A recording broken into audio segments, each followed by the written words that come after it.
እንግዲህ እኔ አድዋን ሳስብ በዚህ ደረጃ መከበር የለበትም ብዬ አስባለሁ። ምክንያቱም ትልቅ ድል ነው፣ የአፍሪካ ድል ነው፣ የኢትዮጵያ ድል ነውና ይሄንን መንፈስ እንዴት እናሻግሩ ትላለህ?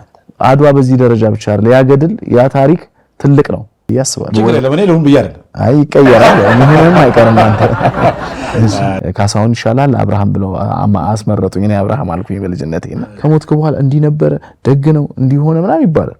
በህይወት እያለ ያን ሰውዬ ለምንድን ነው ማናመሰግነው? የስራ ጽሁፍና ምን እንትን ፍላጎት ነበር። አሁን በዚህ እድሜ እዚህ ሰርሽ በጣም ቀና ሰው ነው የሚያውቀው ያግዛል። አድዋ ላይ አሁን ተመልካቾቻችን ይመሴሽ ነው። መሴሽ በአባይ ቲቪ እና በመሴሽ ዩቲዩብ ቻናል የሚተላለፍ የምሽት የመዝናኛ ፕሮግራም ነው። የዛሬ ፕሮግራማችን እንግዲህ የአድዋ በዓል ምክንያት በማድረግ የተዘጋጀ ነው። ከዚሁ ጋር በተያያዘ አንድ አሪፍ እንግዳ ጋብዤላችኋለሁ። ፕሮሞተርና ጋዜጠኛ አብርሃም ግዛው ይባላል። በተለያዩ የፕሮሞሽን ስራዎችና ኢቨንቶችን በማዘጋጀት ይታወቃል። በተለይ ደግሞ ላለፉት 9 ዓመታት የአድዋን በዓል በማዘጋጀትና ትልልቅ ፌስቲቫሎችና ፕሮግራሞች መድረኮች በማዘጋጀት የአድዋ በዓልን በማስተዋወቅ የሚታወቅ ነው። በዚህ ጉዳይ ላወጋው የዛሬው የመሴሽ ሾው የክብር እንግዳ አድርጌዋለሁ። በክብር ተቀበሉ። እንኳን ደህና መጣ። ቴንክ ዩ መሴ። አድዋው መስላል ባክ ምን ማለት ባለፉት ዓመታት እንግዲህ በዓሉን ሞቅ ደመቅ አድርገን እያከበርን ቆይተናል። አዎ ይሄ እንግዲህ አብርሃም ግዛው ይባላል። ያው ፕሮሞተርና ጋዜጠኛ ነው። ላለፉት 9 ዓመታት የፓን አፍሪካኒዝም ጽንሰ ሐሳብን በማስተዋወቅ አድዋውን በማስተዋወቅ የሚታወቅ ወጣት ነው። እውነት አዎ ወጣት በጣም ስለመጣ ደስ ብሎኛል። ስለ አድዋ ዛሬ ሲናወራለት ደስ ይለኛል። እኔም ስለጋበዛችሁኝ እጅግ አድርጌ አመሰግናለሁ። አብርሃም እንኳን ደህና መጣ። እንኳን ደህና ቆየህ። እንኳን 130ኛ ዓመት የአድዋ ድል በዓል በሰላም አደረሰ። ሁሉንም እንግዲህ መላ ኢትዮጵያን በሀገር ውስጥም በውጭም ያሉ ኢትዮጵያና ትውልደ ኢትዮጵያንም በሙሉ እንኳን ለ130ኛው የአድዋ ድል በዓል በሀገር ውስጥም ከሀገር ውጭም ላሉ እንኳን አደረሳችሁ ላለው እኔ እንኳን አደረሰን። ያው እንግዲህ አድዋ ድል በዓል እኮ የኢትዮጵያ ብቻ ሳይሆን የአፍሪካ ኩራት ነው። እውነት ነው። ግን ያው አድዋ በዓል ሲመጣ ብዙ ጊዜ አንተ ትታሰባለህ። እንግዲህ አድዋን የምታስታውሰን አንተ ነህ። ብዙ ጊዜ ዝግጅቶች በመንግስት ደረጃ ብቻ ነው እንጂ በግለሰብ ደረጃ ሲዘጋጁ አይስተዋልም። አሁን ብቸኛው ነህ ለማለት እደፍራለሁ። እውነት ነው። አሁን ብዙዎቹ አቁመዋል። የጀመሩ ነበሩ ግን አቋርጠውታል። አሁን እስካሁን ድረስ ያስቀጠልኩት ግን እኔ ብቻ ነኝ። ለ9 ዓመታት ያስቀጠልክ ሞራል አይገባው። በጣም በግለሰብ ደረጃ እንደዚህ ማክበርህ የአድዋን በዓል ማስተዋወቅ ልትመሰገን ይገባል ብዬ አስባለሁ። እኔ በበኩሌ አድናቂ ነኝ። ታንኪ በጣም እኔም አመሰግናለሁ። ምንድነው ከሌላው ሰው በተለየ አንተ ደፋ ቀና የምትልበት ምክንያት ምንድነው? በአመት አድዋ በዓል በመጣ ቁጥር ምንድነው ምክንያት መነሻ ምክንያት ምንድነው?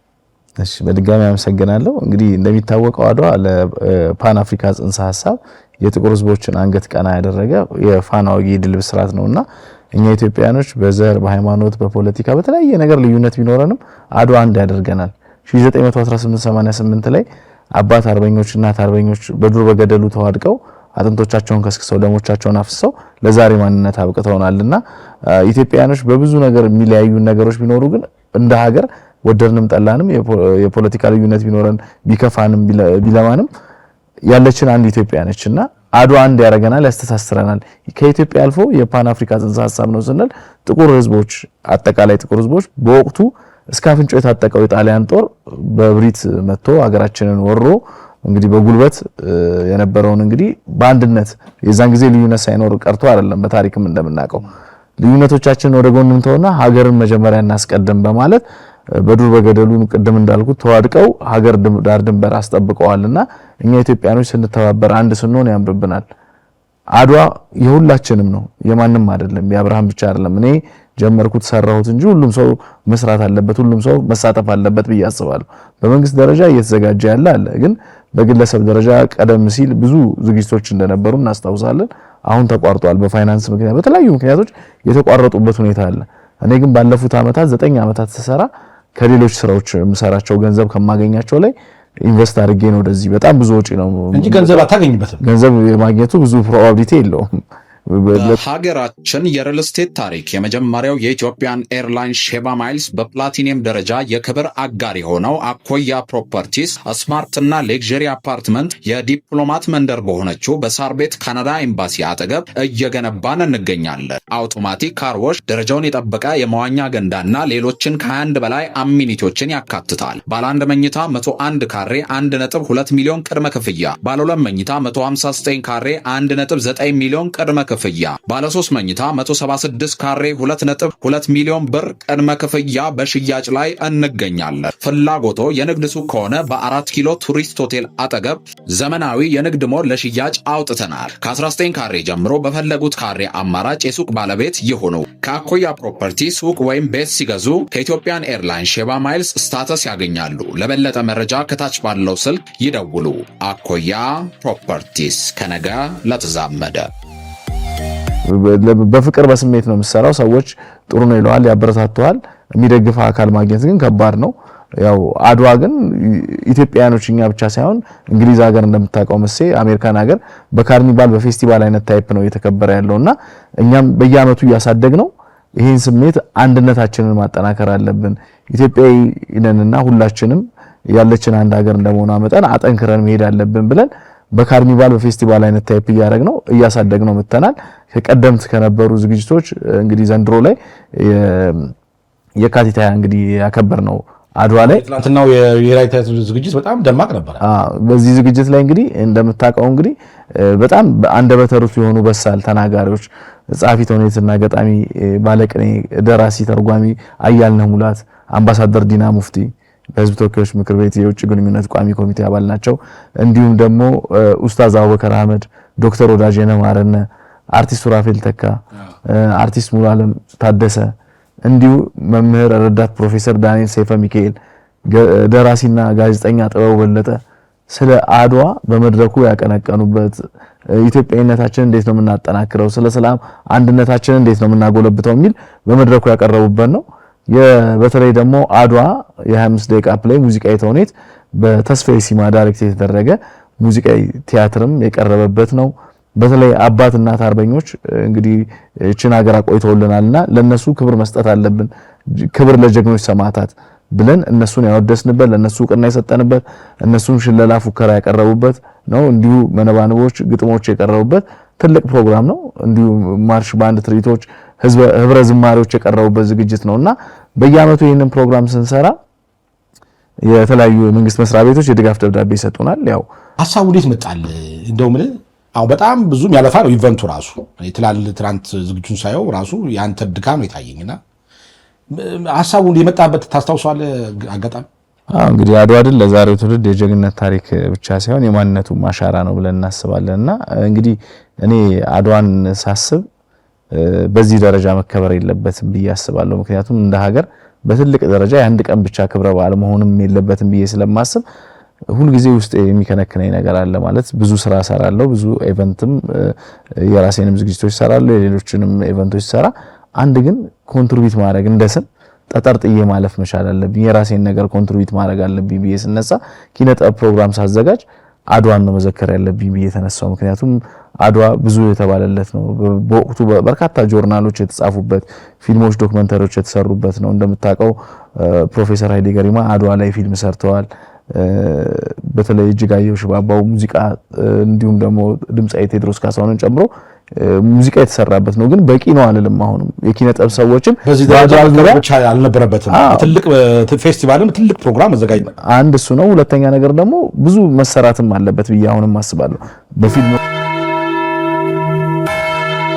በአንድ ድንጋይ ሁለት መሆኑ ቀርቶ ሶስት ሆኗል። በአንድ ጉዞ ሶስት ሀገራትን ከቄርሜሎስ አስጎብኚ ጋር ይጎበኛሉ። የደብረ ዘይትን የፋሲካንና የእርገትን በዓላት ምክንያት በማድረግ ወደ ኢየሩሳሌም፣ ግብፅና ጆርዳን ሀገራት ጉዞ አዘጋጅተን በምዝገባ ላይ ነን። በኢየሩሳሌም ጌታችን ከተወለደበት እስካረገበት፣ በጆርዳን መጥምቀ መለኮት ዮሐንስ የታሰረበትና ሰማዕትነት የተቀበለበት ማኪሮስ፣ በግብፅ ቅባ ቅዱስ የሚያወጣው ስዕለ አድኖና ሲና ተራራ ከሚጎበኙ ቦታዎች ጥቂቶቹ ናቸው። በኢየሩሳሌም ጉዞአችን ተጨማሪ ሀገራትን ማስጎብኘታችን ለየት ያደርገናል። በግብፅ ለእያንዳንዱ ተጓዥ በፈዋሽነቱ የሚታወቀው የእመቤታችን ቅባ ቅዱስ ይታደላል። አድራሻ የቅዱስ ዑራኤል ሁለገብ ሕንፃ 4ኛ ፎቅ፣ ስልክ 0947 21 21 21 ወይም 0947 27 27 27። ምቾቶ ተጠብቆ ከእኛ ጋር ይጓዙ።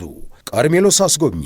በፊልሞች በቲያትሮች እንግዲህ እንደምታውቀው ሎሬት ጸጋዬ ገብረመድህንም ስለ አድዋ ብዙ ቅኔዎችን ግጥሞችን ያለበት ነው። አሁንም ግን አድዋ በዚህ ደረጃ ብቻ አይደለም። ያ ገድል ያ ታሪክ ትልቅ ነው። ወይ በአንድ ቀን ፌስቲቫል የሚያልቅ አይደለም። እኛ ዝክረ አድዋ ኢትዮጵያዊነት ምነው ወሩን ሙሉ ነው የማከብረው። በሬዲዮ ፕሮግራሜ ወሩን ሙሉ ሌላ ፕሮግራም አልሰራም። የመዝናኛ ፕሮግራም አለኝ በብስራት ኤፍኤም ላይ በሳምንት 2 ሾው። ሁሉን ወራ የካቲት ሲገባ የጥቁር አፍሪካኖች ወር ነው የምንለው።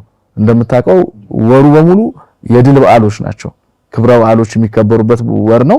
ትልቁ ደግሞ አድዋ ነው። 1918 ለፓን አፍሪካ ጽንሰ ሐሳብ የሆነ እንግዲህ ወርሃ የካቲትን ስናስብ የአፍሪካ ህብረት የመሪዎች ስብሰባም የሚደረገው እዚሁ በመዲናችን አዲስ አበባ ነው የሚደረገው።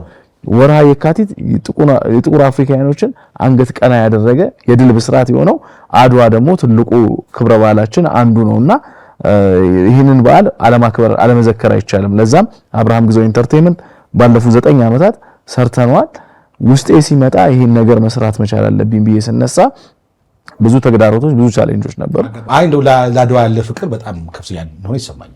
አለ ፍቅር እውነት ነው፣ ምንም ጥያቄ የለውም። ይነዝራል እና በየዓመቱ አሁን ይህንን ፕሮግራም ሰራለሁ እንዳልኩ ብዙ ቻሌንጆች አሉ። ምንድን ነው አሁን ስታዘጋጅ የመንግስትና የሌሎች ተቋማት ምላሽና ትብብር እንዴት ታየው? የድጋፍ ደብዳቤ መስጠት ደረጃ ያግዙሃል። እንደሚታወቀው የተለያዩ የመንግስት አካላት የድጋፍ ደብዳቤ ይሰጧል። እንዳልኩ ስራው በጣም አድካሚ ነው። ከአድካሚነት በተጨማሪ ከፍተኛ ወጪ የሚያስወጣ ነው። ዞሮ ግን ምንድነው በነገ ትውልድ ታሪክም ያስታውሳል ለሰራው ስራና አንድ ነገር እንደ አብርሃም ግዛው ኢንተርቴይንመንት ተጠርጥዬ ማለፍ አለብኝ። ቅድም እንዳልኩ የራሴን አሻራ ማሳረፍ አለብኝ ብዬ ይሄን ስራ እየሰራሁ ነው ያለሁት። ቀደም ብዬ ነው በየዓመቱ የምዘጋጀው። ዓመት በመጣ ቁጥር ቀደም ብያልኩ እየተዘጋጀው ስራዎችን የተሳካ ለማድረግ ጥረት አደርጋለሁ። እንግዲህ 9 ዓመት ብዙ ነው በማዘጋጀት ማለት እና ምንድነው የገጠመ ነገር ችግር አለ ወይ? ያጋጠመ ፕሮብሌም ምን ገጠመኞች አጋጥመዋል?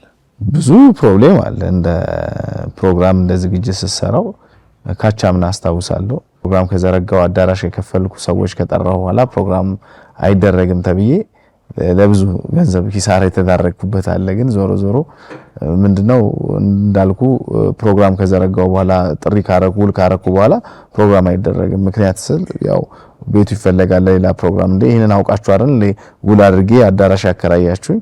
ከዛ የመጣው ሰው ብዙ ሰው ስለነበር እነሱን መካስ ስለነበረብን ወደ ኢንተርኮንቲኔንታል በሁለተኛው በሶስተኛው ቀን ወደ ኢንተርኮንቲኔንታል አዳራሽ ከፍለን ከፍተኛ ወጪ አወጣን። ምክንያቱም ትኬት ቆርጦ የመጣው ሰው መከፋት መቻል የለበትም። በየዓመቱ ለምዶታል ፕሮግራሙን ብለን እኛ ነን የምንጎዳው፣ ያው ኪሳራው የሚደርስብን ግን ሰው መካስ ስለነበረብን ያንን አደረግን። ከዛ ከሚመለከታቸው የመንግስት አካላት ጋር አወራን። ፕሮግራሙን ምን እንደሆነ ዝግጅቱን ያው አንዳንዴ ፕሮግራም ስትሰራ የሚያሳስት ሰው ይኖራል። ምንድነው የሚያሳስተው? ከሌላ ከፖለቲካ ጋር አሶሲኤትድ የሚያደርግብህ ወይም የሚያዛምድብህ አካል አለ፣ ግለሰብም የተለያዩ ሰዎች ተቋማትም። ግን እንዳልሆነ ለመንግስት አካላት አሳውቀን ፕሮግራሙ ተፈቅዶ ኢንተርኮንቲኔንታል አደረግንና ያው ትኬት የቆረጠውን ሰው ካስን ማለት ነው። አምና ደግሞ ደስ የሚያሰኘው ነገር እዛው አድዋ ሙዚየም ላይ በጣም በርካታ ሰው በነበረበት ሁኔታ አከበርን። ምክንያቱም ብዙ ሰውም ገርሞታል። ምክንያቱም ይሄ በጣም በቻሌንጅ ያለፈ ፕሮግራም ጭራሽ አድዋ ላይ ተደርጎ አዩትና ደስ ያሰኛል። ምክንያቱም ታሪክን ትውልድን የሚዘክር ትልቅ የአድዋን ሲምቦል እንግዲህ ፒያሳ ላይ እንደምታውቀዋልና በዛው በቤቱ በጣም ከ3000 በላይ ሰው በሚይዝ አዳራሽ ውስጥ ደስ በሚያሰኝ ሁኔታ በካርኒቫል በፌስቲቫል አይነት ታይፕ አረግ ነው። ዘንድሮም አባት እናት አርበኞች ከጽፈት ቤታቸው ከ4 ኪሎ ተነስተው በሰረገላ ታጅበው ወደ ኢትዮጵያ ብሔራዊ ቲያትር የሚመጡበት አለ። ለነሱ ክብር የምንሰጥበት እነሱን ዕውቅናም የምናደርግበት ፕሮግራም አለና በብዙ ቻሌንጅ ነው እዚህ ደረጃ የደረሰው። ቀላል አይደለም። ነገሮች አልጋ ባልጋ ሆኖ አይደለም። ቢሮክራሲ አለ፣ ከፍተኛ ወጪ አለ። ግን ያም ሆኖ አልቆ ስታየው ደስ ያሰኛል። አትሊስት በዚህ ቻሌንጅ መሃል እንደው አትሊስት አድዋን በማስተዋወቅ የአድዋ መንፈስ ለትውልድ እንዲሻገር ነው ያንተ ፍላጎት። እውነት ነው። እንደው ባለፉት 9 ዓመታት ምናልባት ይሄን በማድረግ የተሰጠው ዕውቅና አለ? ብዙ ዕውቅናዎች ሰጥተውኛል። በተለይ ከጥንታዊ ጀግኖች አርበኞች ማህበር ፕሬዚዳንት ልጅ ዳንኤል ጆቴ መስፍን እዚህ ጋር የምታያት ሜዳሊያ ያረኳት እውቅና የሰጡኝ ነው። ሌሎችንም ሜዳሊያዎች አሉ። ሽልማት ነች እቺኛዋ ማለት ነው። ማለት ባለፉት ዓመታት በብዙ ቻሌንጅ ስራውን በመስራት ውጤታማ በማድረግ በመዘከር በማስታወስ እናት አባት አርበኞችን ክብር በመስጠት በሚል የተሸለምኩት ነው ከኢትዮጵያ ጥንታዊ ጀግኖች አርበኞች ማህበር ፕሬዚዳንት ልጅ ዳንኤል ጆቴ ማለት ነው። በዚህ ፕሮግራም ላይም ተባባሪ ሆነው ድጋፍ እያደረጉ በየአመቱ ሰፖርቲንግ ሌተር እየጻፉ ወይም ድጋፍ ደብዳቤ እየጻፉ አብረን የቀጠልንበት ሁኔታ ነው ያለው ማለት ነው። ጥሩ ነው። ይሄን ሽልማት መስጠት ራሱ ጥሩ ነው። ሞራል ያነሳሳል። ሊመሰገኑ ይገባል። ሰው እንግዲህ ከሚያገኘው ገንዘብ በላይ ደግሞ እውቅና ስትሰጠው ለበለጠ ስራ ለሚቀጥለው ጊዜም የተሻለ ስራ እንዲሰራም ያገኛል ማለት ነው። አይ አርበኞችም አትሊስት በዚህ ደረጃ ማረጋቸው ጥሩ ነው። እኔም በበኩሌ እውቅና ሰጣለሁ በራሴ ምንም እንደው ቻሌንጅ ቢያጋጥምህም ብዙም ፕሮብሌም የሚኖርበት ይሄን ነገር መቀጠል አለብህ ብዬ ነው የማምነው። እውነት ነው። እግዚአብሔር እንደፈቀደ እንግዲህ በቃ በህይወት ዘመን በየአመቱ የምታዘጋጀው ዝግጅት ቢሆን ጥሩ ነው። እሺ ተስፋ እንዳትቆርጥ። እሺ እንግዲህ አድዋ ከኢትዮጵያ ብሎም የአፍሪካ ኩራትና ድል ነው እና የዚህ ፓን አፍሪካ ጽንሰ ሐሳብ ትልቅ ድል ነው። የአፍሪካ ድል ነው፣ የኢትዮጵያ ድል ነው እና ይህንን መንፈስ እንዴት እናሻግረው ትላለህ አንተ? እንግዲህ ወደ ከትውልድ ወደ ትውልድ እንዴት እናሻግረው? ዱላ ቅብብሎሽ መኖር መቻል አለበት ብዬ አስባለሁ እና ጥንት አባቶች እናቶች እችን ሀገር አቆይተውልናል። ኢትዮጵያ ማለት ትልቅ ሀገር፣ ብዙ ህዝብ ያላት፣ ብዙ ባህል ያላት ሀገር እንደመሆኗ መጠን አንድ በሚያደርጉን ጉዳዮች እንደ አንድነት እንደ ብረት ጠንክረን መቆም መቻል አለብን ብዬ አስባለሁ። ምክንያቱም ኢትዮጵያ በብዙ ፈተናዎች እዚህ ደረጃ ደርሳለች። ብዙ ፈተናዎች ቻሌንጆች የገጠሟት ነው እዚህ ደረጃ የደረሰችውና ከአሁኑ ትውልድ ደግሞ ሀገርን ከማስቀጠል አንፃር ብዙ ስራ መስራት አለብን። ሁላችንም ወታደር መሆን አንችልም። ለምሳሌ በተለያየ ሙያ መስክ ተሰማርተናል። ሀገራችንን ታላቅ ለማድረግ በተሰማራንበት ሙያ መስክ ውጤታማ ሆነን አንድነታችንን አስጠብቀን በፍቅር መኖር አለብን ብዬ አስባለሁና ይህንን አድዋ ያቆዩልንን ታሪክ መዘከር ብቻ አይደለም፣ ታሪክ ሰሪ መሆን መቻል አለብን ብዬ አስባለሁ። ምክንያቱም ጥንት የነበሩ እንግዲህ ወገኖቻችን አክሱምን አቁመው ላሊበላን ውቅር አብያተ ክርስቲያናት ፈልፍለው በብሪት የመጣውን በመተማ በዶጋሊ ለወሬ ነጋሪ ያሳጥተው ነው እንግዲህ የመለሱትና እኛ ኢትዮጵያኖች ጀግንነት ሁልጊዜ በጦርነት ጀግናንን ብቻ ማለት ሳይኖርብን በሰላም ውጤታማ ሆነን ማሳየት መቻል አለብን ብዬ አስባለሁ። አዎ አሁን ያንተ ዝግጅት አንድ ጠጠር ሊሆን ይችላል፣ አድዋ ማስተዋወቅ፣ የአድዋውን ጽንሰ ሐሳብ ለአሁኑ ትውልድ ማስረዳት። ግን በተለያየ መንገድ ደግሞ ለምሳሌ መንግስት የገነባው የራሱ የአድዋ መታሰቢያ አንድ ጥሩ ከትውልድ ወደ ትውልድ የሚሻገር ነው። ግን ሌሎች ሳያስፈልጉም ወይ የአድዋን መንፈስ የአድዋን የጀግንነት ታሪክ በተለያዩ መንገዶች ማስተላለፍ አይገባም ወይ ትላለህ? እንዴ ይገባል። በትምህርት ደረጃም በካሪኩለም መሰጠት መቻል አለበት።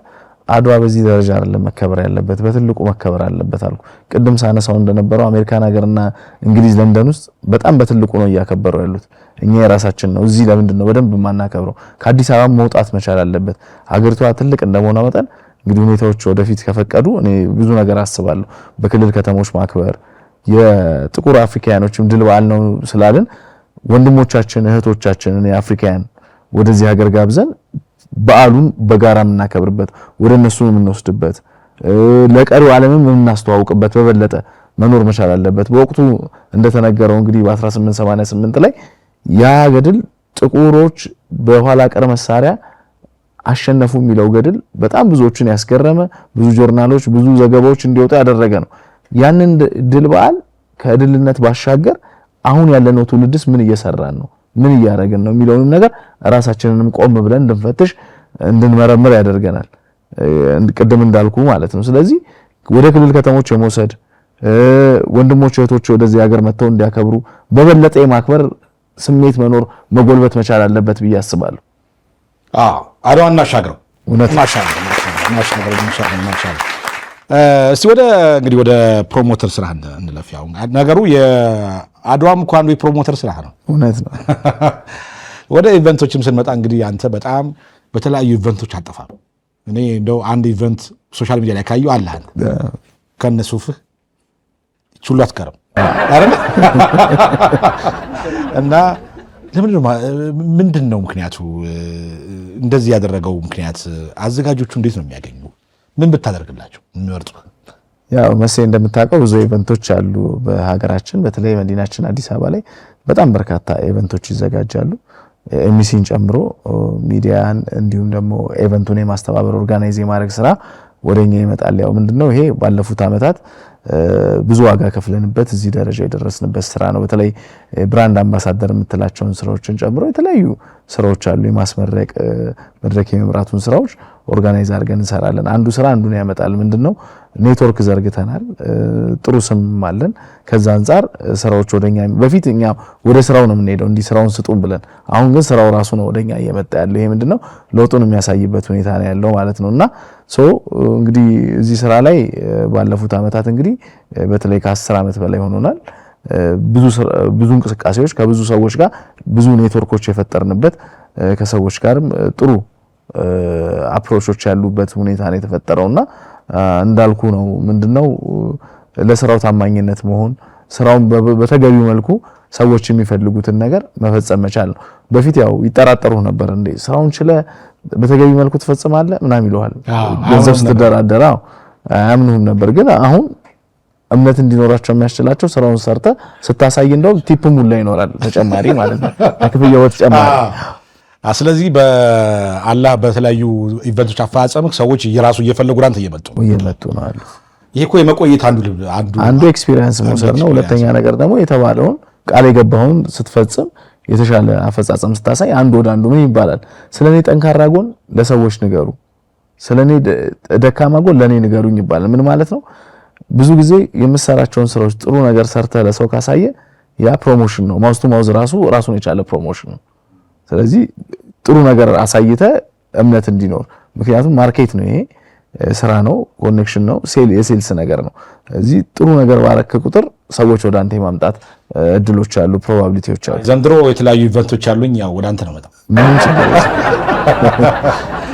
ያው እንግዲህ የኢቨንት ስራህን አንተ ወደ ዓለም አቀፍ ደረጃ የማሳደግ ህልም እንዳለህ ይነገራል አሁን ይሄንን ለማሳካት ምን አድርጋል እንግዲህ የተለያዩ ትሬኒንጎች ግብዣዎች ተደርገውልኝ የሄድኩባቸው ብዙ ሀገሮች አሉ ቻይና ቱርክ የተለያዩ ቱርክ ሰይደ እና አናዶልን ወደ 50 በላይ ሀገራት የዜና ወኪል አለዛ ጋብዘውኝ ሄጄ ሁኔታዎችን አይቼ ትሬኒንጎች ወስጄ የመጣሁባቸው ሁኔታዎች አሉ ቻይና ካንዴም ሁለቴ ቻይና መንግስት ጋብዞኝ ሻንግሻ የሚባል ከተማ ከመላው ዓለም የሚመጡ ጋዜጠኞች አሉ ከነሱ ጋር የአንድ ወር ትሬኒንግ የቲቪ ሬዲዮ እና የፕሪንቲንግ ሚዲያ ስልጠናዎችን ወስጄ መጥቻለሁ እንግዲህ የቻይና እዚህ ደረጃ የደረሰችበትን ሁኔታ ማይቻለው ከተለያዩ ኢቨንት አዘጋጆችም ጋር የመገናኘቱ እድሉንም አግኝቻለሁ ከአንዴም እንደነገርኩ ሁለቴ ነው ጋብዘውኝ የሄድኩት የቻይና መንግስት ሙሉ ወጪውን ችሎ ማለት ነው ቻይና ትልቅ ሀገር ነች በጣም ታታሪ ሰራተኞች ናቸው ብዙ የተገነዘብኳቸው ነገሮች አሉ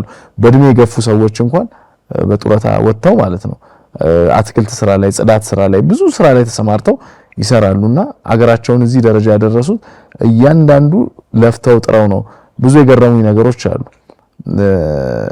እዛ ሀገር ሳይክል መንገድ ላይ ጥለህ ብትሄድ ማንም ሰው መጥቶ አይሰርቅም ህጉ በጣም ከባድ ነው ቻይና ህግ እያንዳንዱ ነገር በእኛ ሀገር አሁን ፌስቡክ ወይ ሶሻል ሚዲያ ብዙ ነገር ነው ያለው ዊቻት ነው የነሱ መንግስት ኮንትሮል ያደርገዋል ዘር ሃይማኖት ፖለቲካ እርስ በርስ ማጋጨት አትችልም እያንዳንዱ ነገር መንግስት ኮንትሮል ያደርገዋል እንግዲህ አስበው የኢትዮጵያን 14 እጥፍ ናቸው 1.4 በላይ 1.4 ቢሊዮን ህዝብ በላይ ነው ያለው ቻይና ያንን እንግዲህ ማኔጅ ማድረግ ራሱ ከባድ ነውና ህግና ስርዓት እያንዳንዱ ነገር በህግና ስርዓት ነው የሚመራው ምንድነው እንደነገርኩ እያንዳንዱ ቦታ ላይ ካሜራ አለ ሰው ሲስተም ተዘርግቶለታል በዛ ሲስተም መሰረት ነው የሚሄደውና ደንቆኛል እንደዚህ አስረ እንኳን ይሰርቃል እንኳን መንገድ ላይ አቁመ ሄደ ማለት ነው ሁሉ ነገር ደንቆኛል አንድ አዲስ ነገር ስታይ ትደነቃለህ እና እነዚህ ስልጣኖች አግኝቻለሁ ቻይና እንዳልኩ ቱርክ ሄጃለሁ ዱባይ የተለያዩ ሀገራት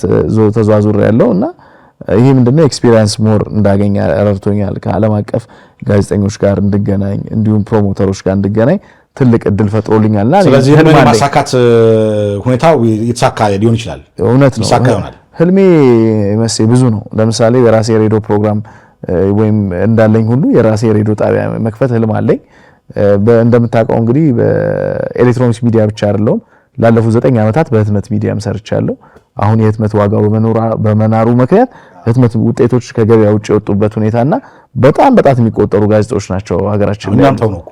እኔም ፕሪንት ሰራ ነበር። እውነት ነው አውቃለሁ። ተውኩት። ስንቅ የሚል መጽሔት ነበረኝ። እንግዲህ ማህበራዊ፣ ፖለቲካዊ፣ ኪነጥበባዊ፣ ስፖርታዊ ጉዳዮችም ላይ በየገበያው በየ15 ቀኑ ገበያ ላይ የሚወጣ የህትመት ዋጋው ሲነር ከህትመት ውጭ ሆነን ግን ዞሮ ዞሮ ወደፊት ነገሮች ከተስተካከሉ ደግሞ እንትኑ አለ። አሁን ዲጂታላይዜሽንም ጊዜ ስለሆነ ከጊዜው ጋር መራመድም አለብን ብዬ አስባለሁ። ልክ ነው። እንግዲህ ያው እንግዲህ ፕሮሞተር እንግዲህ በጣም በልምድ ብዙ ያገኘውም ተሞክሮም አለና አንድ ጥሩ ፕሮሞተር ለመሆን ምን ያስፈልጋል? ሲያውን ፕሮሞተር መሰለ ፕሮሞተር ለመሆን ቢፈልግ መጀመሪያ እንግዲህ የሙያ ዲሲፕሊን ነው። ምንድነው ፕሮሞት ማድረግ ማለት ራሱ ስሙ ምንድነው የሚለውን ነገር በደንብ ጠንቅቆ ማወቅ ያስፈልጋል። ማለት አንድ ሰው ፕሮሞተር ነው ሲባል ያንን ምርት ወይም ፕሮዳክት በተገቢው መልኩ የማስተዋወቅ ሰው ጋር እንዲደርስ የማድረግ ስራ መሰራት በተገቢው መልኩ አለበት ብዬ አስባለሁ። እኔ ቀደም ሲል እንግዲህ አመጣጤ ከኪነ ጥበብ ከፊልም ጀምሮ ነው። በርካታ ፊልሞች አስመርቄያለሁ። በጣም ብዙ ማለት ነው። የነ ሰራዊት ፍቅሬ፣ የነ ቴዲ ተሾመ እንግዲህ በጣም ስም የነበራቸው ፊልሞች በተለይ ብዙ ሰው ተጋፍቶ ፀሐይ፣ ብርድ እንዲሁም ደግሞ ዝናብ ሳይል የሚያቸው ፊልሞች ሲኒማ ቤት ላይ በነበሩ ሰዓት ፕሮሞት አድርጌያለሁና አሁን ከዛ ደግሞ ወደ ሌሎች ስራዎችም የተሸጋገርን እየመጣንበት ሁኔታ ተፈጥሯል ማለት ነውና በተገቢው መልኩ ለስራው ታማኝነት ኖሮ ስራውን በደንብ ፕሮሞት ማድረግና ህብረተሰቡ ጋር እንዲደርስ የማድረግ የማስተዋወቅ ስራ መስራት ማለት ነው። እንትንም የሚያስፈልግ ይመስለኛል እኮ የኮሙኒኬሽን ፕሮቶኮልም ያስፈልጋል፣ ሁሉ ነገርም ይፈልጋልና የራሱ የሆነ ስራ አለውና በየጊዜው ነው። እኛ አሁን ኢቨንት በየጊዜው አለ። በሳምንት ውስጥ በርካታ ኢቨንት አለ። እንዴ እኔ አንዳንድ ጊዜ ምንድነው አንተ ሁሉ ነገር ላይ ትገባለህ? ለምንድነው የማጠፋበት ነገር የለም? ገንዘብ እንጀራ ከመጣ ገንዘብ ከመጣ ማን ይላል? እሱን ነው የሚለው ነገር መስራት ነው ያለብህ። ሌላም እኮ በተለይ ይሄ ብራንድ አምባሳደር ስነ ስርዓቶች ላይ አለ እኮ በተለይ ወይ ፕሮግራም እየመራለህ ወይ ከጀርባ ታስፈርማለህ አለ ብቻ። አሁን እንደ አዲስ በጣም ብዙ ገንዘብ የሚያስገኝ ስራ ደግሞ አንዱ ብራንድ አምባሳደር ነው። የኪነ ጥበብ ሰዎች፣ የሚታወቁ ሰዎች የብራንድ አምባሳደር እንዲሁም ደግሞ አሁን ቲክቶከሮችም ብራንድ አምባሳደር እየሆኑ ነው። ሪል ስቴቶች አሉ፣ የተለያዩ ምርቶቻቸውን ኤሌክትሮኒክስ ምርት የሚያስመጡ አሉ። እነሱ ብራንድ አምባሳደር አርቲስቶችንም የሚያደርጉበት ሁኔታ አለ። ለ1 ዓመት ሊሆን ይችላል፣ ለ2 ዓመት ኢን ሚሊየንስ ብዙ ብር ተከፍሏቸው ይሆናሉ። እኛ ሚዲያውን ፕሮሞሽኑን ከማነጋገር ጀምሮ ለምሳሌ ያህል አንዳንድ ጊዜ 2-3 አይነት ስራ አለ። የብራንድ አምባሳደር ስራ መድረኩን የመምራትና ሙሉ ፕሮግራሙን ኦርጋናይዝ የማድረግ ስራ አለ። አንዳንድ ጊዜ ደግሞ ምን ይኖራል? ከብራንድ አምባሳደር ከማድረጋቸው በፊት ምርጫዎች ምንድነው የሚደረገው? በተለያየ አንደኛ መስፈርቶች አሉ። ለምሳሌ ድርጅቶች አንድን ግለሰብ ወይም የኪነ ጥበብ ሰውም ሆነ ታዋቂ ሰው ብራንድ አምባሳደር ከማድረጋቸው በፊት ከድርጅቱ ጋር ምንድነው የሚያገናኘው ወይም ድርጅቱን ለድርጅቱ ያ ሰውዬ ይሆናል ወይ? ፕሮዳክቱን ከማስተዋወቅ አንፃር ሪል ስቴት ተቋም ሊሆን ይችላል፣ ቅድም እንዳልኩት ኤሌክትሮኒክስ የልብስ ድርጅት ሊሆን ይችላል። ያንን ሰውዬ ብራንድ አምባሳደር ሳረገው ከስራው ጋር አሶሲኤትድ ወይም ፊት ያደርጋሉ የሚለውን ነገር ያዩታል። አንዱ መስፈርት እሱ ነው። ከዛ በኋላ የዋጋ ድርድር የሚሰራቸውን ስራዎች በአመት ውስጥ ምን ስራዎች ያከናውናል የሚለውን ኢን ዲቴል ከተስማሙ በኋላ ወደ ገንዘቡ ከዛ ወደ ፊርማ ስነስርዓቱና ወደ ሚዲያው ፐብሊክ የማውጣቱ ስራ ይሰራልና ከዛ ጀምሮ ያለውን ስሩ ፕሮሰስ እንሰራለን። ያንተ ሚና ምንድነው እዛ ላይ? የኔ ሚና ከማደራጀር ጀምሮ እንዳልኩ የሚዲያና ፕሮሞሽኑን ኢቨንቱን ኦርጋናይዝ የማድረግ ስራ እንሰራለን ጠቅላላ ማለት ነው። ያው መስፈርቱ ጋር ስንመጣ አንዳንድ ጊዜ የማስተዋለው ነገር እውነት ብራንድ አምባሳደር የሚሆኑት ከዛ ስራ ጋር ይገናኛሉ ወይ የሚል ሀሳብ አለኝ። አሁን ይገናኛሉ የሚል ችግር እንትን አለኝ፣ አስተያየት አለኝ። ለምሳሌ ብዙ አርቲስት እና ቲክቶከር ላይ ይበዛል። ለምሳሌ ነው በጣም ታዋቂ ስለሆኑ ኢንፍሉዌንሻል ስለሆኑ ነው የሚመርጡት። አዎ አንድ ድርጅት እንግዲህ አንድን ግለሰብ ወይም አርቲስትም ሆነ የቲክቶከር ሲመርጥ ምን ያህል ፕሮሞት ያደርግልኛል ብሎ የሚያይባቸው መንገዶች የራሱን የሆነ በሶሻል ሚዲያ ምን ያህል ተደራሽ ያደርግልኛል፣ እንደገና ስራም ሰርቶ ምን ያህል ተደራሽ ያደርግልኛል። ብዙ ጊዜ ግን እኔ አሁን የምታዘባቸው ነገሮች አሉ። ብራንድ አምባሳደር ከሆኑ በኋላ ከፊርማ ስነ ስርዓቱ በኋላ የተወሰነ ማስታወቂያ ይሰራሉ፣ ይጠፋሉ። ያ ግን ተገቢ ነው ብዬ አላስብም። በተለይ ድርጅቶቹ ብራንድ አምባሳደር አድራጊዎቹ ናቸው በዚህ ጉዳይ ላይ መጠየቅ ያለባቸው። ለምን ቢባል ተከታትለው ምን ያህል ውጤታማ ሆኛለሁ ያንን ሰውዬ ወይም ያችን ሰው ስሾም ብራንድ አምባሳደር አድርጌ ምርትና አገልግሎቴ በሚገባው መልኩ ህብረተሰቡ ጋር ደርሷል ወይ?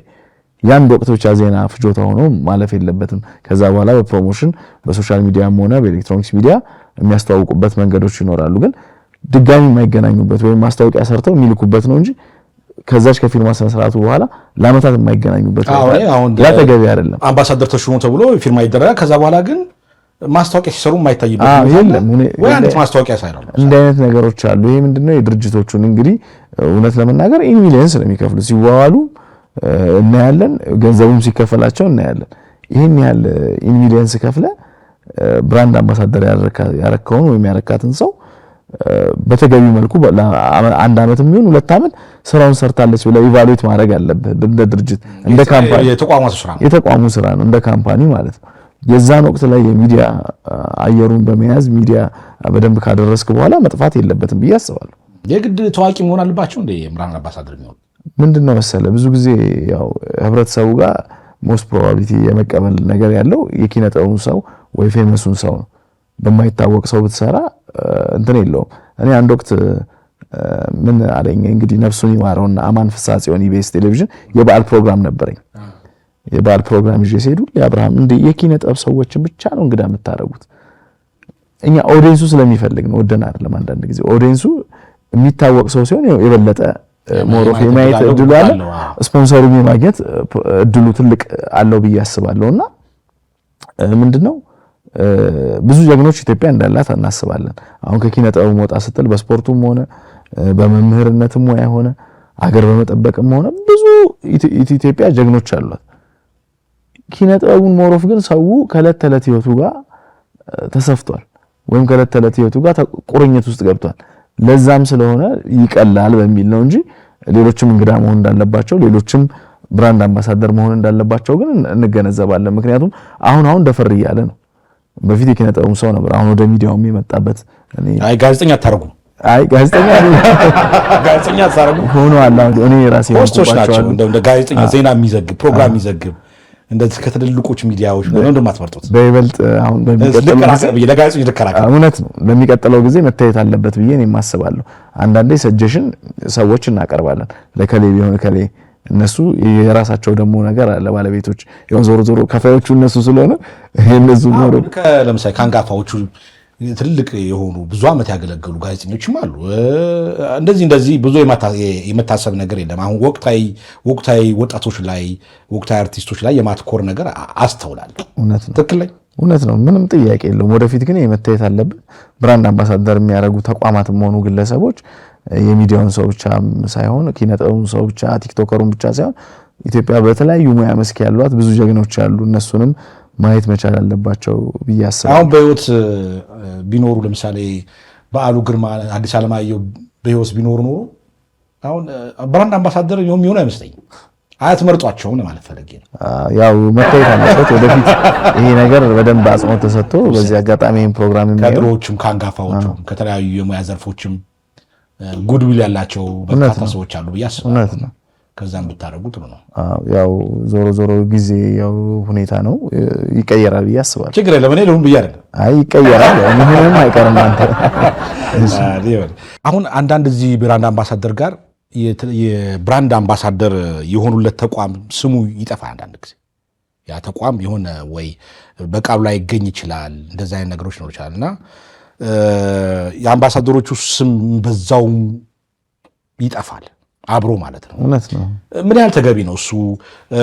አንዳንዶቹ እንደውም አምባሳደርነቱን ትቻለሁ ብለው ሲወጡ እሰማለሁኝ አንዳንድ ጊዜና በዚህ ላይ ምን አስተያየት አለ?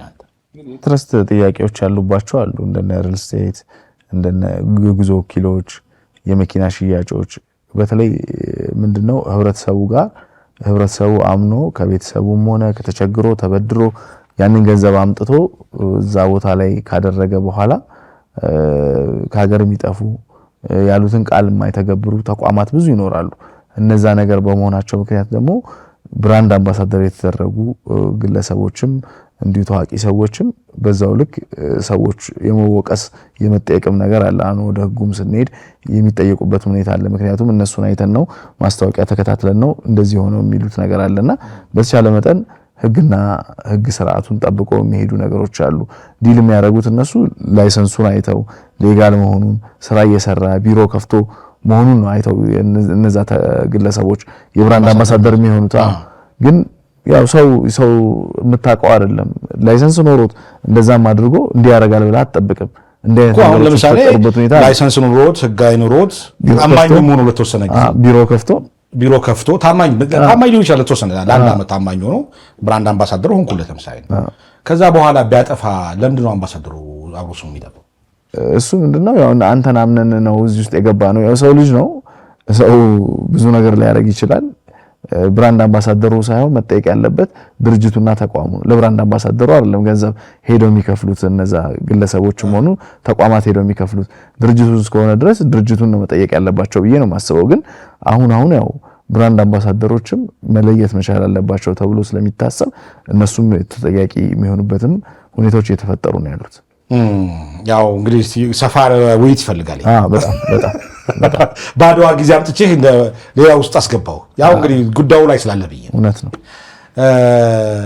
ሌላው እንግዲህ አብርሃም ደግሞ ሲነሳ በጎ አድራጎት ስራ ላይ አጠፋም። ኢቨንቱ እንደማጠፋ ሁሉ የበጎ አድራጎት ስራ ላይም አገኛለሁ ብዙ ጊዜ። ከምን መነሻው ሲሱ ነገር በበጎ አድራጎት ላይ ያለ ብዙ የበጎ አድራጎት ስራዎች ሰርተናል። እንደ ድርጅትም እንደ ግሌም የሰራኋቸው ስራዎች አሉ። በተለይ ኮቪድ ሀገራችን በገባ ጊዜ እንግዲህ ከተለያዩ ባለሀብቶች ግለሰቦች አሰባስበን ከ1.5 ሚሊዮን ብር በላይ የሚወጡ የጽዳት እና የኮቪድን የመከላከያ ጓንቶች፣ ልብሶች የሰጠንበት ሁኔታ አለ። ከዛ ውጪ እንግዲህ ለበርካታ በጎ አድራጎት ተቋማት የሚዲያ የፕሮሞሽን ስራ በመስራት የማስተባበር ስራ ሰርተናል። ለዛም በርካቶች የድጋፍ ደብዳቤም እንዲሁም ሰርተፊኬትም ሰጥተውናል። ከነሱ መካከል እንግዲህ አሁን በሜሪጆ ልማት ማህበር ውስጥ የቦርድም አባል ነኝ። ከዛ ውጪ መቄዶንያ በጎ አድራጎት ማህበር እንግዲህ ገቢ ማሰባሰቢያውን ጨምሮ የሚዲያ ስራ በየተለያየ ወቅት እንግዲህ ከሀገር ውስጥም ከውጭም የሚሰባሰቡ ዶኔሽኖች ላይም የመሳተፍ ነገር አለ። የወደቁትን አንሱ እነዳያን ማህበር፣ ጌርጌሲዮናውያን እንዲሁም ደግሞ መሰረት በጎ አድራጎት፣ ሙዳይ በጎ አድራጎት በርካቶች ናቸው። ከነሱ ጋር እንግዲህ አብሬ መስራቱ ነገር አለ። ያው ለነፍስህ መኖር መቻል አለብህ ብዬ አስባለሁ። ማለት ገንዘብ ታገኛለህ፣ ግን ገንዘብ ያገኘውን ነገር ደግሞ እዛ ጋርም ደግሞ ማህበራዊ ህይወትን ሶሻል ሪስፖንሲቢሊቲንም መወጣት መቻል አለብህ። ምክንያቱም በተለያየ ነገር የሚጠቅምህም ነገር ስላለ ማለት ነው። እንግዲህ አሁን እድሜ ወደ 30ዎቹ በአጋማሽ 30 በላይ ነው። ከ30 በጣም ቀልጣፋ ነህ። በጣም ስራ ሰርተህ አትደክምም። ብዙ ቦታ ነገሮች ራስን ኑሮን ለማሸነፍ ብዙ ጥረት ታደርጋለህ። ይሄ አሁን 30 ግማሽ ላይ ያለ ወጣት ምን አይነት ልጅ ነበር እላለሁኛ። አንድ ፎቶ አግኝቼ ነበር ላሳይ እስቲ ይገርም ነው። አሁን ይሄ በጣም ቀልጣፋ በጣም ስራ የሚወድ በተለይ በሀገራዊና በበጎ አድራጎት ስራ የሚሳተፍ ልጅ ምን አይነት ልጅ ነበር በልጅነቱ? እኔ በልጅነቴ ያው ቤተሰቦቼ እንደነገሩ ዝምተኛ ነኝ። እህቴ እንደውም በጣም ረባሽና ምህረት ግዛው የምትባል በአንድ ዓመት የምንበላለጥ እህት አለችኝና እሷ በጣም ረባሽ አስቸጋሪ ነች። እንደውም ቤተሰብ መጀመሪያ ያወጣልኝ ስም ካሳሁን ነበር። ካሳሁን ይሻላል አብርሃም ብለው አስመረጡኝ። እኔ አብርሃም አልኩኝ በልጅነቴና ለምንድነው ካሳ የተባልኩት? ቢያንስ በሱ ተከሰናል ነው። እኔ ካደኩ በኋላ መሰለኝ አስቸገርኩት። በመጀመሪያ ዝምተኛ ነበርኩ፣ እሷ በጣም ተረብሽ ነበርና ካሳሁን ይሻላል አብርሃም ሲሉኝ እኔ አብርሃም ይሻለኛል አልኩኝ እና በልጅነቴ ያው ለቤተሰብ ታዛዥ እንግዲህ ዝምተኛ እንደነበርኩ ይነግሩኝ ነበር እኮ። ዝምተኛ ሰው ታዲያ እንዴት በጣም ይሄ ኢቨንት ማዘጋጀት፣ መሯሯጥ፣ የሚዲያ ስራ መስራት ያው ምንም ተቃራኒ ናቸው። እሱ እንትን ነው ምንድነው መሰለኝ አሁን እንዴት አዳበርከው ይሄን ክህሎት? እንግዲህ ክህሎቱን ያዳበርኩት ያው ትምህርት ጨርሼ እንደወጣው በሩሲያ ሳይንስ ባህል ማዕከል ፑሽኪን ቀንዲል ቤተ ተውኔትን ታውቀዋል። ጋሻ እያልነህ ሙላት ጋር የስነ ጽሁፍ ምሽት አዘጋጅ ነበር። የስነ ጽሁፍ ምሽቶች እንግዲህ አንደኛው ለተወለደ እንጂ ለሰራ ሰው ሞት የለበትም የሚል በአንደኛው ወር ከጓደኛዬ ዘሪሁን ታየ በየነች ልጅ አንድ ጓደኛ አለኝ። ከሱ ጋር በጋራ ነውና ለተወለደ እንጂ ለሰራ ሰው ሞት የለበትም በአንደኛው ወር ስናዘጋጅ፣ በአንደኛው ወር ደግሞ ሞትን እንቅደመው ለተወለደ እንጂ ለሰራ ሰው ሞት የለበትም ምንድነው? ስራ ሰርተው ከመቃብር በላይ ሕያው የሆኑ ስማቸው ሁልጊዜ የምንዘክራቸው ሁሌ የምናስታውሳቸው ለምሳሌ እንደ ክቡር ዶክተር አርቲስት ጥላሁን ገሰሰ ቢሞትም ሕያው ነው። ከትውልድ ወደ ትውልድ ሙዚቃ ስራው እየተሸጋገረ ብዙ ህብረተሰብ ጋር እየደረሰ ከመቃብር በላይ ሆነ ነው ስሙ ማለት ነው። እንደነዚህ አይነት ሰዎችን በህይወትም እያሉ በጣም በርካታ አርቲስቶችን ዘክረናል። በህይወት የሌሉትንም ዘክረናል።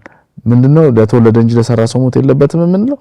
ቢሞትም ያ ሰው ከመቃብር በላይ ነው ብለን በየወሩ እንዘክረዋለን። አንደኛው ወር ላይ ደግሞ ሞትን እንቅደመው። አሁን ሰዎች የቁም ተስካር ይላሉ። ከሞትክ በኋላ እንዲህ ነበረ፣ ደግ ነው፣ እንዲህ ሆነ ምናምን ይባላል። በህይወት እያለ ያን ሰው ለምንድን ነው የማናመሰግነው? ሞትን እንቅደመው የምንለው ለዛ ነው። በህይወት እያለ ሰው ለሰራው ስራ ሪኮግኒሽን መስጠት አለብን። ለምሳሌ ፊልም ሊሆን ይችላል፣ ቲያትር የሰሩ ሰዎች ገንዘብ ተከፍሏቸው እንደሚሰሩት ሁሉ በምርቃት ወቅት ላይ ሲመጣ አፕሪሺየት ስታደርጋቸው የበለጠ ሞራል ይሆናቸዋል። ምክንያቱም አንድ ሰው ከከፈልከው በላይ ቤተሰቡ የተጋበዘበት ፕሮግራም ላይ ምን መጥቶ እውቅና ስትሰጠው ነው ለበለጠ። እኔ አሁን የአድዋ ስራ እዚህ ደረጃ እንዲደርስና እዚህ እንትን ያደረገኝ የሚያበረታቱ የሚያጀግኑ ብዙ ሰዎች ስላሉ ሞራል ስንቅ የሚሆኑ ሰዎች የሚያግዙ ሐሳቦች። ፋይናንስ ባታገኝ እንኳን አትሊስት ለሰራው ስራ እውቅና የሚሰጥ ሰው ስታገኝ ለበለጠ ስራ ትነሳሳል። ነገ ትውልድ ይዘክራል፣ ነገ ትውልድ ያነሳል። አድዋ የሚባለውን ነገር ሲያነሳ እከለ ያዘጋጅ ነበር የሚለውን ነገር ያረጋል። እኔ ብቻ መሆን የለብኝም ብዬ አስባለሁ። ሌሎችም ወጣቶችም ሌሎችም ተቋማት አድዋን መስራት መቻል አለባቸው። አድዋ ለዛሬ ማንነታችን ትልቅ አሻራ ነውና የሁላችንም እንደመሆኑ መጠን ሌሎችም በትልቅ ደረጃ ወጪ አውጥተውም ይሁን ተጋግዘንም የበለጠ ስራ መስራት መቻል አለብን ብዬ አስባለሁ። ስለዚህ በጥረት ነው ያዳበርከው አንተ ከድሮ ጀምሮ ነው ያዳበርከው ይሄንን? ከዛ ጀምሬ እንግዲህ ያዳበርኩት መጣው፣ ወደ ኢቨንቶች ገባው። ኢቨንት ላይ ደግሞ ኢቨንት ኢንተረስት ነው ማለት በጣም ደስ ብሎኝ፣ አድካሚ ነው ግን ብዙ ኮኔክሽን የሚፈጥር ነው ከሰዎች ጋር። ጥሩ ገንዘብም አሁን ታገኝበታለህ። ያም ሆኖ በፍላጎት በስሜት ትሰራለህ። እኔ በሳምንት 2 እንደነገርኩ የሬዲዮ ፕሮግራም አለኝ፣ ኢቨንት እሰራለሁ። የቴሌቪዥን ፕሮግራም ታዘጋጃለህ? በዓል ሲሆኑ ደግሞ የቴሌቪዥን ፕሮግራሞች በተለያዩ የቴሌቪዥን ጣቢያዎች አዘጋጃለሁ። ይሄ ሁሉ ነገር የምታደርገው ምንድነው? ፓሽን ውስጥ አለ፣ ስሜት አለ፣ ፍላጎት አለ። ያንን ነገር ደግሞ ወደ ተግባር መቀየር ማለት ነው። የስነ ጽሁፍና ምን እንትን ፍላጎት ነበር? አሁን በዚህ እድሜ እሞክራለሁ።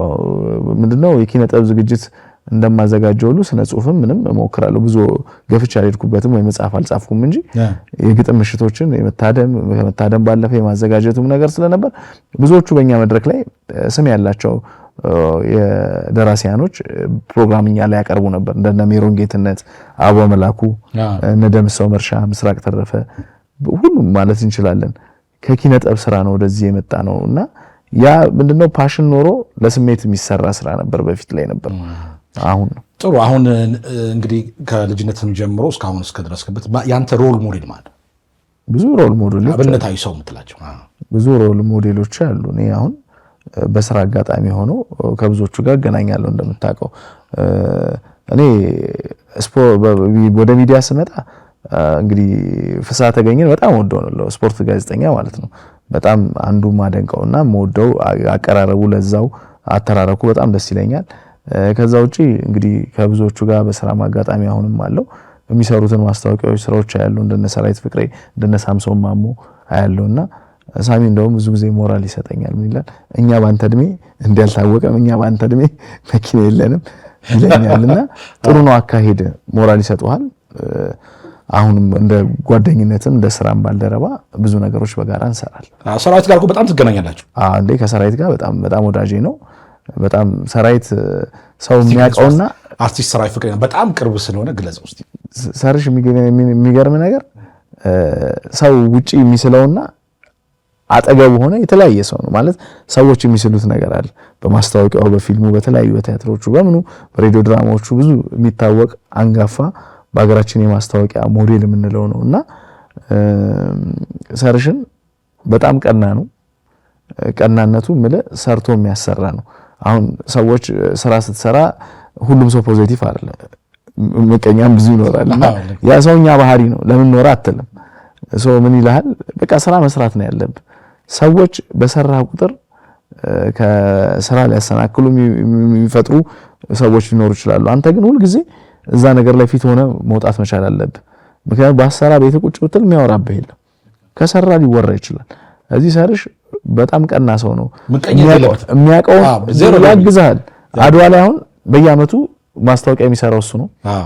ፕላስ ኢትዮ ኤፍኤም 107.8 እንደምታውቀው አንተም ስራ አስፈጻሚ ሆነ ቆይተሃልና እዛ ማስታወቂያ እንዲሄድልህ በነፃ ይሰራል። ለምን ይሰራል እንዴ ታዲያ?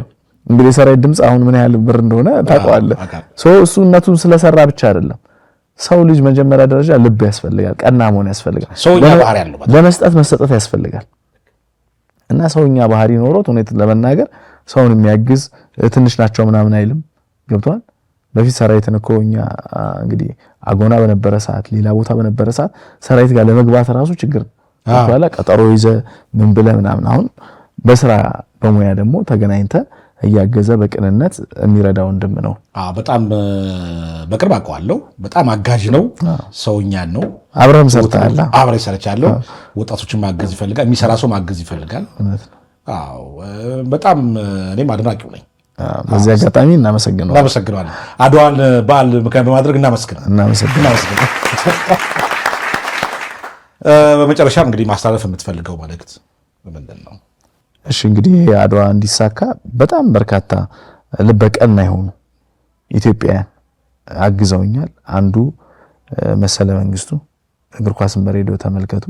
እንግዲህ እዛው ብስራት ኤፍኤም እሰራለሁ።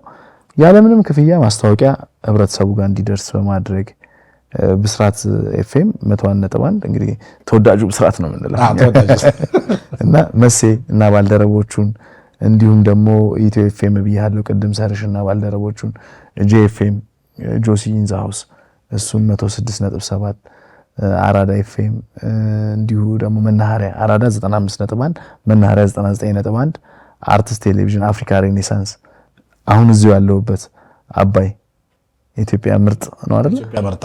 ኢትዮጵያ ምርጥ ቴሌቪዥን እሱም አግዞኛል። እንዲሁም ሀገሬ ቴሌቪዥን ህብረተሰቡ ጋር በነፃ ማስታወቂያ እንዲደርስ ከፍተኛውን ያንበሳ ሮል ሚና ተጫውተዋል። ከተማችን ላይ የምታዩቸው ትልልቅ ስክሪኖች አድዋን እኔ ምን ያህል ቻሌንጅ ብዙ ገንዘብ አውጥቼ እንደምሰራ ስለሚያውቁ ኤርሚያስ አድቨርታይዚንግ፣ ብራይት አድቨርታይዚንግ፣ ኤግዚቢሽንና ገበያ ልማት ትልልቅ ስክሪኖቹ መስቀል አደባባይ ያሉት እነሱን በመፍቀድ ህብረተሰቡ ጋር በደንብ ማስታወቂያ እንዲደርስ አድዋ መዘከሩ ብሔራዊ ቲያትር 1200 ሰው ነው። እሱን በራሴ ማስታወቂያ መሙላት ይችላል በካርድም። ግን አድዋ ጽንሰ ሐሳብ የሚለው ሰው ጋር እንዲደርስ ትልቅ ማስታወቂያውን ሰምቶ እንኳን ግንዛቤ እንዲኖረው የትልቁ የአንበሳ ድርሻ ተወጥቷልና መመሰጋገን አለብን። ለምን መሰለ የሚሰሩ ሰዎችን ማድነቅ ጀግንነት ነው ብዬ ነው የማስበው። ነገ የተሻለ ወጣት ሌሎችም እንዲነሳሱም ሮል ሞዴል መሆን መቻል አለብን ብዬ ስለማስብ የሚያግዙ ሰዎች ደግሞ ክብር ሊሰጣቸው ምስጋና ሊቀርብላቸው ይገባል። አድዋን እየዘከርን እንደ አብርሃም ግዛው ኢንተርቴይንመንት ወደፊትም እንቀጥላለን። ለትውልድ ታሪክን እያወረስን የማንነቱን አሻራ እያሳየን ወደፊትም የምንቀጥልበት ሁኔታ አለ። መላው ኢትዮጵያውያን በድጋሚ እንኳን ለ130ኛው የአድዋ ድል በዓል የፊታችን ሰኞ ነው የሚከበረው። እንግዲህ በመላው ሀገራችን በአገር ውስጥም በውጭም ላሉ ኢትዮጵያና ቀደም እንዳልኩት ትውልደ ኢትዮጵያን በሙሉ ለእናንተም እንኳን አደረሳችሁ ማለት እወዳለሁ። እንኳን በድጋሚ ሰላም አደረሰህ። በጣም እናመሰግናለን። እዚህ ጥሪያችን አክብረህ የአድዋን በዓል በተመለከተ ብዙ መረጃ ስለሰጠህን፣ ስለ ስራህም ተሞክሮ ስላካፈልከን በጣም እናመሰግናለን። የዚህን ሀገራዊ ስራ የበጎ አድራጎት ስራ በዚሁ አጋጣሚ እንድትቀጥል እንደው እኔም ማሳሰቢያ ለመስጠት ነው። በርታ። ይህንን ታታሪና ኤነርጀቲክ ወጣት እንሸኘዋ በክብር።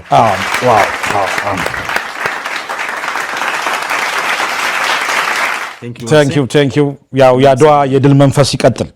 አሜን። እንግዲህ ሁላችንም አድዋ ላይ ያሳዩት እናት አባት አርበኞች በዱር በገደሉ እንዳሳዩት ሁሉ እኛም ደግሞ በልማቱ እናሳካለን ብለን እናስባለን። ድህነትን በመቅረፍ እውነት ነው እንረባረብ። መልካም በዓል ይሁንላችሁ።